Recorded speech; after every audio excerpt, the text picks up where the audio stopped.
Breaking news చూస్తున్నాం. GHMC కార్పొరేటర్లు చేజారకుండా BRS అప్రమత్తమైంది. దీంతో పార్టీ వర్కింగ్ ప్రెసిడెంట్ కేటీఆర్ రంగంలోకి దిగారు.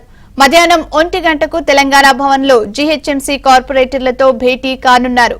జీహెచ్ఎంసీ ఆపరేషన్ ను ఎమ్మెల్యే మైనంపల్లికి కాంగ్రెస్ అప్పగించింది. దీంతో ఆయన బీఆర్ఎస్ కార్పొరేటర్లకు ఫోన్లు చేస్తూ కాంగ్రెస్ లో చేరాలని ఆహ్వానం పలుకుతున్నారు. ఇప్పటికే మాజీ deputy mayor Borabanda corporator Fasiuddin Congress లో చేరారు.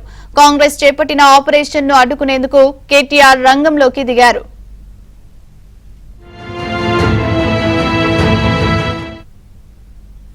మరింత సమాచారాన్ని మా కరెస్పాండెంట్ నుమాన్ అందిస్తారు. నుమాన్,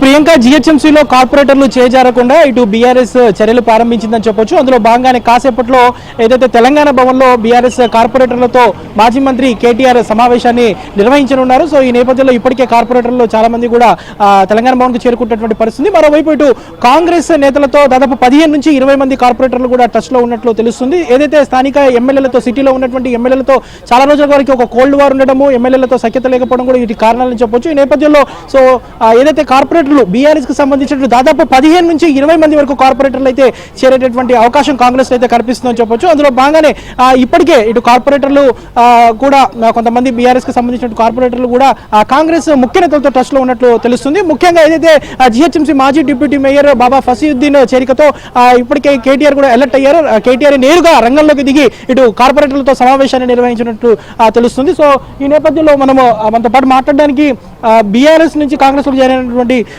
సిఎన్ రెడ్డి గారు ఉన్నారు. చెప్పండి, ఇన్ని రోజులు కార్పొరేటర్లతో ఏ రోజు కూడా కలవనటువంటి కేటీఆర్ సో ఈ రోజు సమావేశాన్ని నిర్వహించడాన్ని ఎలా చూస్తారు? తప్పకుండా అసలు తెలంగాణ రాష్ట్రం ఏర్పడిందే ఈ యొక్క మన యొక్క మానవ విలువల కోసం. కాబట్టి ఈ యొక్క తెలంగాణ రాష్ట్రం ఏర్పడిందే ఈ యొక్క పునాదుల పైన. కాబట్టి ఇప్పుడు అలాంటి మానవ విలువలను కాలరాసే విధంగా ఈ యొక్క పార్టీ వ్యవహరిస్తుంది. కాబట్టి ఆ పార్టీని వీడే విధానంలో చాలామంది కార్పొరేటర్లు వీడనున్నారు. దీనిలో భాగంగా డెఫినెట్గా జీహెచ్ఎంసీ పరిధిలో కూడా చాలామంది కార్పొరేటర్లు పార్టీని వీడి గౌరవ ముఖ్యమంత్రి రేవంత్ రెడ్డి అన్న ఆధ్వర్యంలో చేరడానికి సిద్ధంగా ఉన్నారు. కాబట్టి దాన్ని దృష్టిలో పెట్టుకొని ఈరోజు కేటీఆర్ గారు మీటింగ్ పెట్టడం జరిగింది. ముఖ్యంగా ఇలాంటి మీటింగ్స్ ఎప్పుడైతే ముందు ప్రభుత్వం పడిపోకముందు పెడితే బాగుంటుండేది. ఎందుకంటే ప్రజలకు ఎప్పుడు కూడా అందుబాటులో లేని ఆ యొక్క నాయకత్వం. కాబట్టి ఇప్పుడు డెఫినెట్గా ప్రజలు కావచ్చు, అధికారులు కావచ్చు, అదేవిధంగా ఈ యొక్క ప్రజాస్వామ్యంలో ఎన్నుకోబడ్డ ప్రజాప్రతినిధులకు గౌరవం లేదు కాబట్టి ఆ పార్టీని వీడుతున్నారు. అంటే ఇటీవల తాజాగా జాయిన్ అయినటువంటి మాజీ డిప్యూటీ మేయర్ బోరబండ కార్పొరేటర్ బాబా ఫసీయుద్దీన్ కూడా ఉన్నారు. చెప్పండి, మీరు ఏదైతే కాంగ్రెస్ లో జాయిన్ అయిన వెంటనే యాక్షన్ ప్లాన్ మొదలు పెట్టారు, కేటీఆర్ రంగంలోకి దిగారు. సో ఇన్ని రోజుల పాటు కార్పొరేటర్లు కలవనటువంటి కేటీఆర్ ఇప్పుడు కలవడం మీద సో ఎలా చూస్తారు, ఏం చెప్తారు మీరు? అంటే కేటీఆర్ కూడా తెలుసు, ఎందుకంటే మేము ఉద్యమాలు చేసినాం. ఇదే హైదరాబాద్ నగరంలో ఏ కార్యక్రమం చేయాలన్నా కూడా, వంట వార్పు చేయాలన్నా, రైలు రోకో మైలాలీలో చేయాలన్నా, హైదరాబాద్లో ధర్నా చేయాలన్నా, హైదరాబాద్ నడిబొడ్డులో ఎక్కడ రాస్తారోకో చేయాలంటే బాబా బాబా బాబా. అలాంటి బాబా సిపాయి లాంటి తెలంగాణ ఉద్యమకారుడు వెళ్ళిపోయిండంటే రేపు హైదరాబాద్లో పెద్ద సునామీ రాబోతుందని చెప్పి ఆగమేఘాల మీద తెలంగాణ భవన్లో పెట్టిండు. కానీ నడవదు.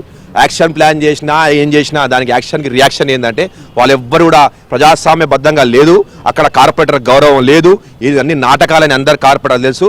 త్వరలోనే తెలంగాణ భవన్లో కార్పొరేటర్ కాదు, అందరు కూడా ఖాళీ కాబోతారు. దాదాపు 15 నుంచి 20 మంది కార్పొరేటర్లు వచ్చేటటువంటి అవకాశం ఉంది. మీతో ఆల్రెడీ కొంతమంది టచ్ లో ఉన్నారు. అందరూ టచ్లో ఉన్నారు. 15 లేదు 20 సంఖ్య మీరు అనుకున్నంత సంఖ్య కానీ దాటేపోతారు. అందరూ అన్హ్యాపీగానే ఉన్నారు, ఎవ్వరు లేరు. ప్రతి దగ్గర హరాస్మెంటు.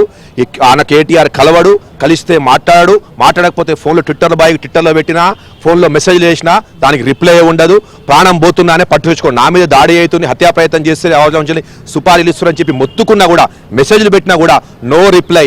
ఆయనకు ప్రైవేట్ కంపెనీలు, డబ్బున్న వాళ్ళు, ఆ సప్లయింగ్ కంపెనీ ఉన్న కొంతమంది వాళ్ళు ఉన్నారు, ఎమ్మెల్యే ఉన్నాడు, వాళ్ళతోనే మాట్లాడాడు. కానీ పాపం కార్పొరేటర్ ఎక్కడ కూడా గౌరవం లేదు.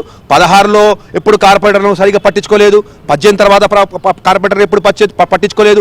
ఇప్పుడు ఎందుకు కార్పొరేటర్ గుర్తుకొస్తారు? ఒకటే భయం ఏంటంటే వీళ్ళకి ఎప్పుడో పాపం వీళ్ళకి చాలా అన్యాయం చేసినాం, వీళ్ళకి ఎన్నో బాధలు కల్పించినాం అని చెప్పి మనకు తెలుసు.